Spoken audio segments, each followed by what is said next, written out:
La science. C'est un mot que nous entendons souvent, mais que signifie-t-il vraiment? La science est bien plus qu'une simple collection de faits. C'est une façon de penser, une méthode pour explorer l'univers et comprendre ses mécanismes complexes. Il s'agit de poser des questions, de chercher des preuves et de constamment remettre en question ce que nous pensons savoir. L'histoire de la science est un récit captivant de la curiosité et de l'ingéniosité humaine. C'est l'histoire de nos ancêtres, des premières civilisations à nos jours, qui s'efforcent de percer les mystères du monde naturel. Cette quête de savoir a façonné notre compréhension de l'univers et de la place que nous y occupons. Pour saisir véritablement l'importance de la science, nous devons remonter le temps. Nous devons explorer les découvertes révolutionnaires, les esprits brillants et les moments clés qui ont façonné notre compréhension scientifique. Cette perspective historique nous permet d'apprécier l'interdépendance des connaissances et la nature progressive du progrès scientifique. En comprenant le passé, nous acquérons une appréciation plus profonde des avancées scientifiques que nous tenons souvent pour acquises. Nous développons également un cadre pour relever les défis scientifiques et saisir les opportunités qui nous attendent.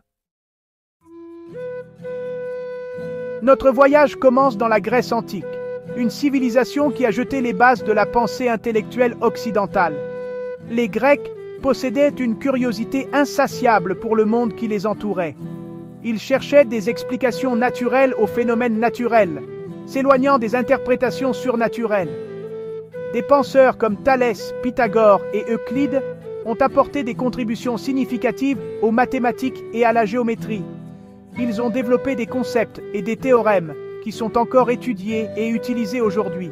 En astronomie, Aristarque a proposé un modèle héliocentrique du système solaire, suggérant que la Terre tournait autour du Soleil.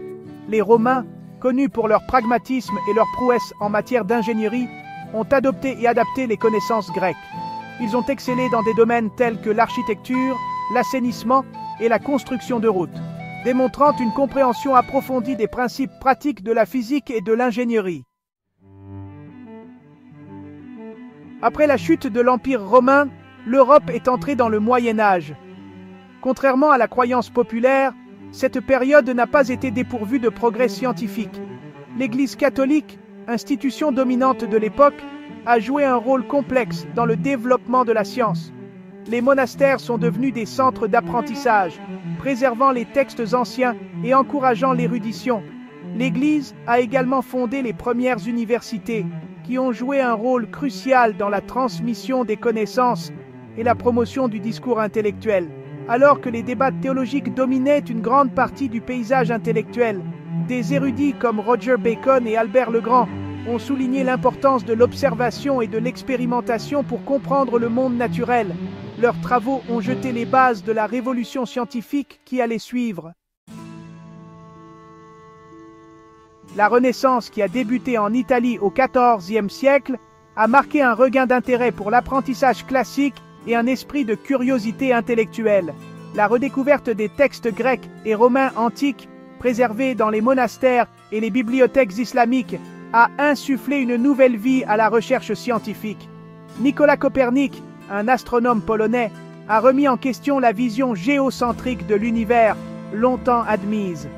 Son modèle héliocentrique, qui plaçait le Soleil au centre du système solaire, a suscité la controverse, mais a également déclenché une révolution en astronomie.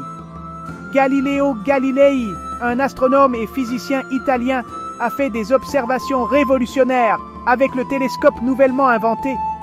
Il a observé les lunes de Jupiter, les phases de Vénus et les cratères de la Lune, apportant ainsi des preuves supplémentaires au modèle héliocentrique de Copernic. Les XVIIe et XVIIIe siècles ont vu naître les Lumières, une ère caractérisée par la raison, la logique et la croyance au pouvoir de l'investigation humaine. Cette période a vu le développement de la science moderne, telle que nous la connaissons aujourd'hui.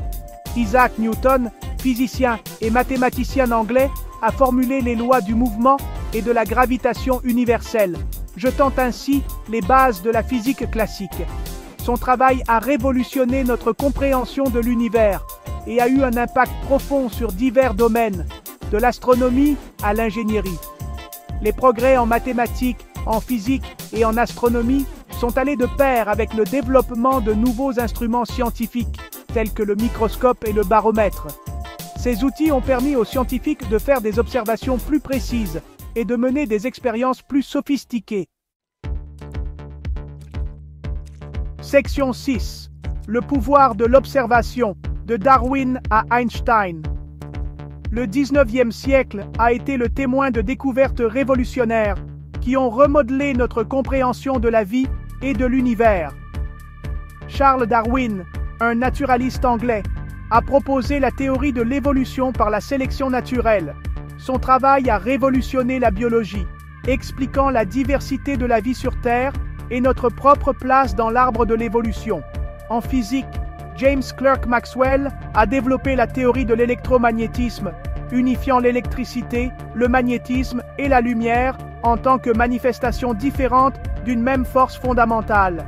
Ces équations ont jeté les bases de notre compréhension des ondes électromagnétiques qui allaient plus tard révolutionner les technologies de la communication. Section 7. L'ère atomique et au-delà, la science au XXe siècle. Le XXe siècle a été le témoin d'une accélération sans précédent des découvertes scientifiques et de l'innovation technologique. Le développement de la mécanique quantique et la théorie de la relativité d'Einstein ont révolutionné notre compréhension de l'univers aux plus petites et aux plus grandes échelles. La découverte de la structure de l'ADN par James Watson et Francis Crick en 1953 a marqué un tournant dans la biologie, en perçant les secrets de l'hérédité et en ouvrant la voie au génie génétique et à la biotechnologie.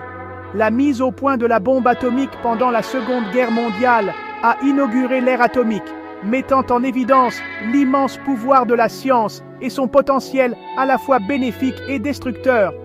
La seconde moitié du siècle a vu l'essor de l'informatique qui a conduit à la révolution numérique qui continue de transformer notre monde aujourd'hui. Section 8. La révolution numérique et l'avenir de la science. La fin du XXe siècle et le début du XXIe siècle ont été marqués par les progrès rapides des technologies numériques qui ont transformé notre façon de vivre, de travailler et de faire de la science. L'Internet a connecté les scientifiques du monde entier, favorisant la collaboration et accélérant le rythme des découvertes. Des domaines tels que l'intelligence artificielle, les nanotechnologies et la biotechnologie repoussent les limites du savoir scientifique, promettant à la fois des possibilités passionnantes et des défis éthiques. Nous sommes à l'aube de nouvelles frontières en médecine, dans l'exploration spatiale et dans notre compréhension de l'univers. Section 9. Comprendre notre passé pour façonner notre avenir. L'importance de l'histoire des sciences. Alors que nous sommes à l'aube d'une nouvelle ère d'exploration scientifique, comprendre l'histoire de la science n'a jamais été aussi crucial. En étudiant les succès et les échecs de ceux qui nous ont précédés, nous acquérons de précieuses connaissances sur la nature de la recherche scientifique et sur les défis que représente la gestion des dilemmes éthiques. L'histoire de la science nous rappelle que les connaissances scientifiques sont en constante évolution. Ce que nous considérons comme une vérité scientifique aujourd'hui peut être révisé, voire bouleversé, par les découvertes futures. Cette incertitude inhérente n'est pas une faiblesse de la science, mais plutôt un témoignage de son dynamisme et de sa capacité à s'auto-corriger. En adoptant l'esprit de curiosité, de scepticisme et d'ouverture d'esprit qui a caractérisé la recherche scientifique tout au long de l'histoire, nous pouvons continuer à repousser les limites du savoir et à relever les défis urgents auxquels l'humanité est confrontée au XXIe siècle.